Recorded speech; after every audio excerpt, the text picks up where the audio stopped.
Alors, je suis avec Violette Dionne aujourd'hui pour parler de son exposition Eureka. Eureka qui fait référence à l'épiphanie, l'idée ingénieuse. Alors, je serais curieuse de savoir d'où te viennent les idées pour ces objets qui n'existent pas, que tu inventes. Oui, alors l'exposition comporte effectivement une série de machines ou d'appareils d'un usage un peu indéterminé et que j'invite le spectateur à compléter avec sa propre vision, sa propre expérience. Et il y a aussi, avec ces machines, on a aussi des individus, des corps en action, des personnages qui sont parfois eux-mêmes parfois présentent des éléments de mécanique. Donc, ces pièces-là ont précédé la réalisation des machines. Donc, déjà, les corps, j'avais commencé à réaliser ces corps en pensant à leur façon de fonctionner, à leur mécanique qui les rapproche, dans certains cas, de la machine pour accomplir des tâches. Voilà. Dans l'œuvre Effort collectif, qui est, je dirais, l'œuvre la plus monumentale de l'exposition, qui est une frise de 15 pieds de long, qui se découpe en 6 parties puis qui doit peser des centaines de livres. C'est plusieurs morceaux qui pèsent 80 livres, 60 livres. En tout cas, c'est très imposant. Mm-hmm. Et je me demandais comment elle s'est construite, cette œuvre-là. Tu en as parlé un petit peu avant, mais parce que c'est 6 morceaux, comment Oui, oui. Bien, évidemment, comme c'est de la céramique, c'est cuit dans un four, donc ça ne pourrait pas être cuit en une seule pièce. Et donc, j'ai calculé à peu près l'envergure, le diamètre du four qui correspondait à la taille des pièces. Et bien, dans ce cas-ci, j'ai quand même je suis partie d'un dessin à l'échelle de corps enchevêtrés. Je me suis fait un gabarit en bois. Là, j'ai fait des plaques d'argile d'une bonne épaisseur à la main avec un maillet. Là. La base? Donc, tout ça a commencé couché. C'est-à-dire que la pièce, je l'ai faite au début à l'horizontale parce que l'argile, quand on commence à la travailler, elle est très molle, elle durcit progressivement, puis ça permet éventuellement de la travailler plus verticalement. Alors, donc, au départ, ce gabarit m'a permis de simplement tracer le dessin, les principales lignes.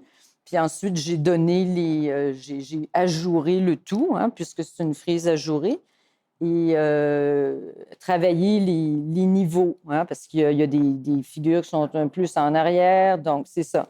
Et éventuellement, j'ai pu poser le tout, redresser le tout et prendre un peu de recul.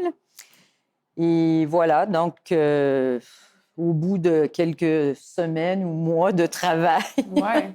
Et donc là, il y a une première cuisson qui s'effectue pour... ça prend combien de... Parce que j'imagine que vu que c'est plein, on ne peut pas cuire ça tout de suite. Il faut vraiment que ça soit sec en profondeur. Oui, il faut que ça a bien séché, c'est ça. Mais les bases sont évidées quand même. OK, ils sont vides. Mais les personnages ne sont pas très gros, donc ça ne nécessite pas d'évidage, c'est ça. Et donc, il faut cuire le tout une première fois, puis par la suite, appliquer un émail que je fabrique là, à partir de cendres. Enfin, c'est une recette qui est connue de tous les céramistes, mais moi, je la cuis, je la sous-cuis. Bon, ça, c'est un peu technique, là, mais les gens... C'est intéressant. Ce qui fait qu'elle reste très mate, très poreuse.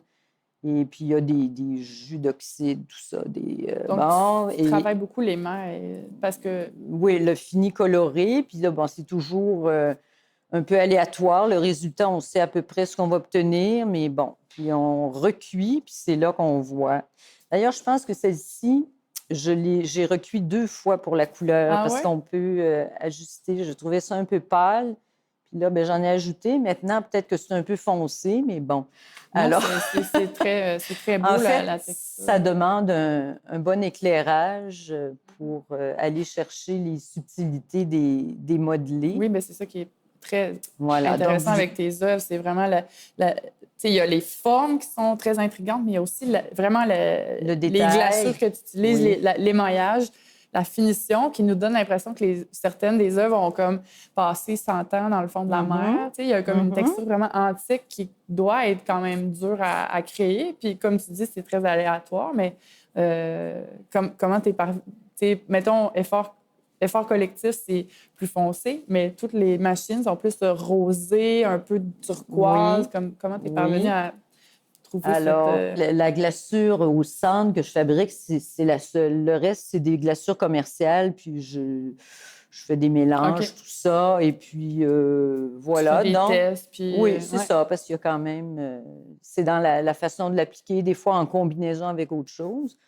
Donc, oui, les parties plus colorées, ça, c'est vraiment plus des glaçures là, qui donnent un fini satiné. Un peu presque ça. lustré. Là, Oui, c'est ça. En opposition avec des parties qui sont plus rêches, qui ont l'air oxydées par le temps, érodées, voilà. C'est vraiment un beau succès. Les textures, puis la profondeur, puis les couleurs de toutes tes œuvres sont vraiment magnifiques. Et moi, ça me faisait du bien parce que ça apportait de la couleur dans ces morceaux qui, quand on les fabrique, c'est brun. Alors, je me disais, je suis toujours dans le brun, l'argile est brune, les finis sombres. On veut des couleurs. Alors, j'ai eu besoin, à un moment donné, d'ajouter un peu de lumière dans tout ça. Et puis, avec... voilà. Alors, peut-être pour terminer, je te demanderais de lire Objecteur de conscience, Sospiro, qui est une de mes œuvres favorites. Alors, l'Objecteur de conscience, c'est une des dernières que j'ai faites dans cette série-là, la série des appareils, des machines bizarres. Alors, Objecteur de conscience, Sospiro. La vie en société n'est pas toujours simple. Et il est si facile de commettre un impair. Mais vous avez un allié désormais. Avec son gros œil mobile, Sospiro détectera tout comportement inapproprié dans un rayon de 300 mètres en émettant un soupir, d'où son nom. Vous pourrez ainsi éviter les plus odieux dérapages. Fonctionne sur terre, sur mer et dans les airs. Pile rechargeable non comprise. Merci beaucoup, Violette. J'ai très hâte de voir ton exposition avec toi dedans.